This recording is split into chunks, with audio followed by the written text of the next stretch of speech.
Let's go! The Habs win 6-2 against the UTA Mammoth in Montreal. I am very late making this video. I was fairly busy during the weekend. I was also fairly tired and sick, so yeah, bear with me. Better late than never, right? Anywho, what a win! Let's go! And even though we started, what was a pretty bad third game in a row, by the way, like I think it's the third game in a row that we've been scored on the first shot. Yeah, let that sink in. It almost looked really ugly, but we tightened up after the second period. After the first period, so the second and the third, and we didn't let it go in the third. It's huge. It's the first game that the Habs don't have a one-goal game in like 7 games in a row, I think it was. Yeah, let that one sink in also. We've been playing some really close games, and this one, at last, we had a lead. We didn't let it escape. We kept putting pressure on them, and we got goals from that. We didn't let them even change. It didn't even let them pull the goalie, because whenever they wanted to, we put pressure, and they fumbled the change, and we scored on that. So, yeah, finally, we see a game plan to keep a lead that actually works. Or that actually worked. We'll see what happens next time we have a 1-goal lead in the third. But I really liked the game plan that we saw this time, instead of just going into full defense and allowing them to have the puck the whole time, which is something I've been complaining. If you haven't been watching, I've been complaining for a lot. Also, if you haven't been watching, by the way, I do a little bit of Habs trivia using this book, the Montreal Canadiens trivia book by Ray Walker. I do one question of trivia at the end of the videos after every win. So we'll be doing that at the end of the video. Shouldn't be a very long video this time, I just want to... it's been 2 days since the game already, so I don't have a lot in my mind, But I did write some few things down. Starting with, Montembeault owes Jake Evans a beer after that game, because I think that would have been the second goal on the second shot attempt. The second shot on goal that would have gone in if Evans doesn't actually, prevent it from going in at the goal line. It could have been a totally different game if that doesn't happen. But Evans is there, saves the day, and Montembeault, played really solid after that. But it was shaky start. And I think, he got pretty lucky. I think Montembeault the luck was in his favor this game. The bounces were in our favor this game, and hopefully that helps him build some confidence, because he played really well. He did have some very good saves against the Mammoth, which helped us win the game and whatnot. So, first few shots aside, I think Montembeault had a really good game. Hopefully he can build on that, yeah, that second shot, I was a little bit skeptical of how the rest of the game was going to go. But he did tighten up. Kudos to him. Let's go. What else did I put down here? Cole Caulfield coming in big. So, the second Mammoth goal, which made the game be 2-1. They score... Anderson gets stripped or interfered with. He starts giving it to the refs without going for a change. It's a slow change on our side.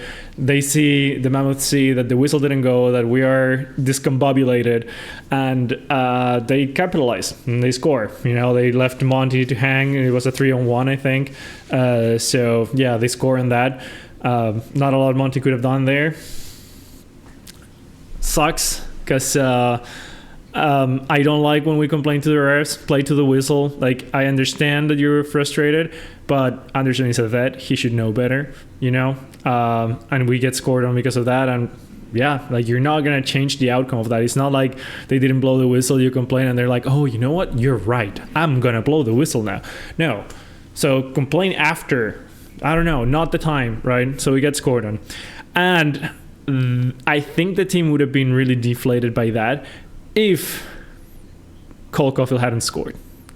Because Cole Caulfield scores, like 20 seconds after or something like that, the very next shift in an impossible angle, by the way, I think the team kind of forgot, like let that slide, kind of like got their wits back and was like, okay, let's play this game. Let's not get frustrated. But that was very clutch by Cole Caulfield to score that fast after that frustrating goal against. So, yeah, I think even though he didn't clutch in OT because we didn't play 4 periods, which feels weird, by the way. The feeling we got so much less hockey this time. Just kidding, obviously. I think it was very clutch of him still to score right after a very frustrating goal against. I think that kept the team in the game and allowed us to get this massive win. Love the Kapanen goal. He keeps on giving. He gets a goal and an assist. Newhook also gets a massive goal and an assist. Very good of him to recognize he was against a forward playing defenseman and just capitalizes on that and buries one. Another good a good game by Newhook after a couple rough ones that he had the last 2 games. So I think overall pretty solid, everyone. Kudos to Jakai. I think he also played a fairly solid game. Couple massive hits that I don't think impacted the game too much, but it did give us an edge. And he didn't get a penalty. He was solid. He was getting a couple shots. He was faking shots and giving passes. He felt very confident out there, which is nice to see. So hopefully he keeps that up, because now Gulli is returning soon. So whenever Gulli is back, one of Jakai or Struble is gonna have to start switching back and forth, right? So the time is now for both of them to prove what their best is, right? So Jakai had a really good game. If he can keep that up, I think that would be the obvious choice, unless Struble gives more, because Struble has been great. Jakai has also been pretty good, and I think Jakai right now has the edge. It's a very fun and nice competition to have between the two of them, because it just pushes both of them to show their best every single game. If they don't show up at their best, they know that the other one is right there and wants to play and wants to prove their best, So this just keeps on improving the team. I think it's healthy competition. I think as fans, we see it as very toxic competition. It's Team Struble, Team Jakai, and whatnot. But I think inside the team, that it's a very healthy competition to have between the two of them. They're very similar players. And I hope this brings the best in them every game, I think that's everything I'm going to mention. Beautiful goal by Dak. Hopefully, his face planting didn't hurt too much.